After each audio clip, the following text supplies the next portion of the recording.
Hello everyone, this is Alan from MysteryMTG.com and Mystery Cards and Games, and I'm at the exact same spot I was at last time. I watched a little bit of the Pro Tour, I looked over some of the sales data for Phyrexia 1, and I also heard about March of the Machine, so I wanted to make a video now, just to say that I think Magic the Gathering is making a comeback. So first of all, let's talk about sealed sales and pre-release and the success of Phyrexia 1. In terms of singles maintaining value, you have Atraxa spiking, you have all of the concept predators still doing fairly well in terms of value, you have the Dominus cards and the Mythics still maintaining value, and you have a very high amount of volume on TCG Player and for sites like ours where we sell singles, where people are just buying a ton of Phyrexia 1 cards. We're seeing people who haven't been playing for a number of years coming back. And what's cool is I think Wizards has listened to the feedback, and they're actually listening, and they're making some changes.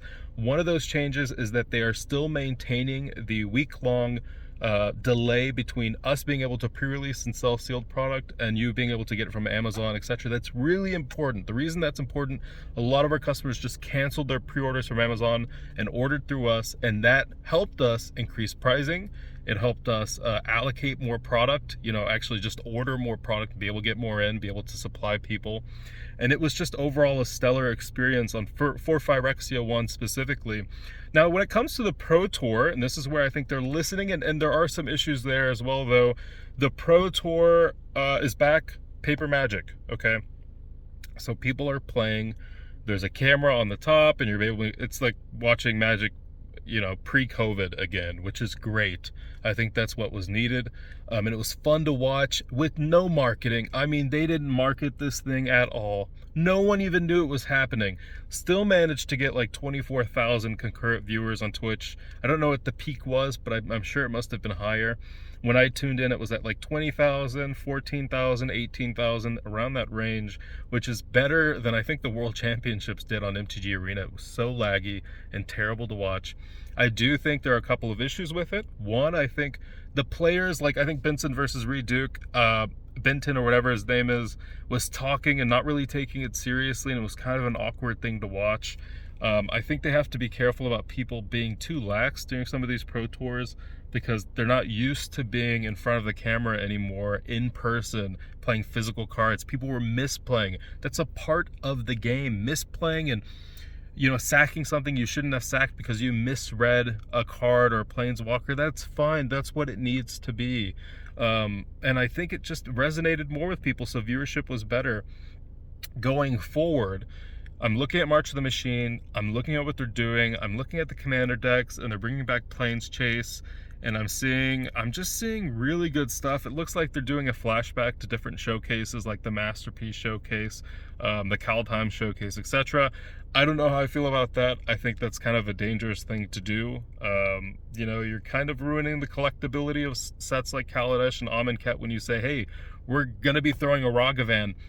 Masterpieces were originally artifacts. I don't know why Ragavan. I mean, of course I know what you're doing. You're taking a very expensive card and you're putting it into the most expensive showcase. So you're expecting it to be wildly expensive, basically, right? I don't know if that's a good thing. I mean, it looks cool, and if you play Ragavan, which is a heavily played card, you probably want that. I think that's a little bit dangerous. As a sealed collector, I'm not a huge fan of that. You're ruining the collectability of a set like Kaladesh and sets like Amonkhet that are known for the invocations. But beyond that, it feels like Wizards has just, I mean, they had a terrible 2022, they had a terrible 2021 in terms of customer feedback and in terms of players not being very happy. But I feel like we're kind of, sorry, this camera is really hard to hold. I think the lighting is just not great. Looks like I'm bald.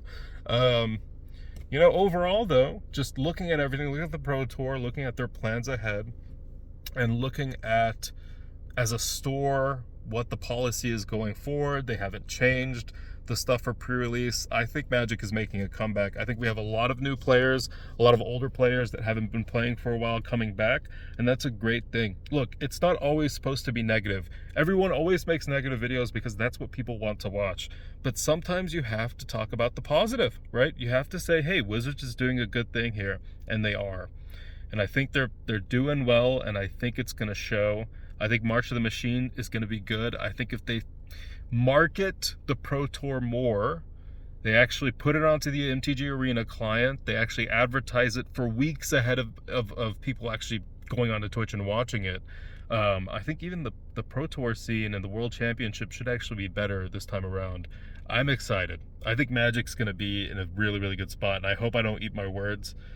I hope I'm not wrong, but I think we're in a good spot. And I think the mechanics from Phyrexia 1 and the creatures and everything just look so good. They look so good. They play well. It's super fun to play.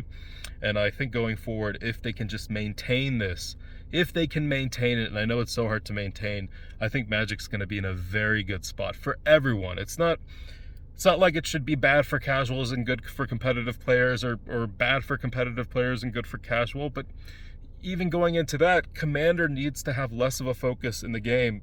Pioneer's kind of coming up right now. Sure, let's do it. Let's focus on a competitive format, a 60-card format. I don't think we should be heavily focusing on Eternal formats too much. It just gets stale over time.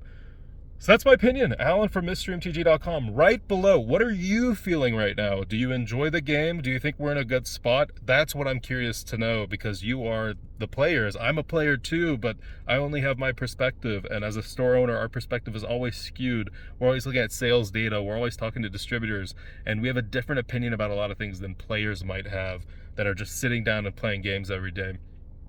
So I'm really curious, guys. Let me know your opinion below. And by the way, pre-orders for March of the Machine are up on the website, and it's currently, there's 5% discount, so it's going to be really, really good for people who lock that in.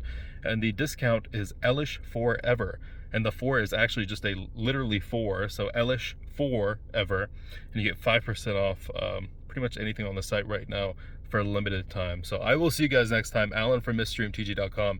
Have a good night. Be safe. Bye-bye.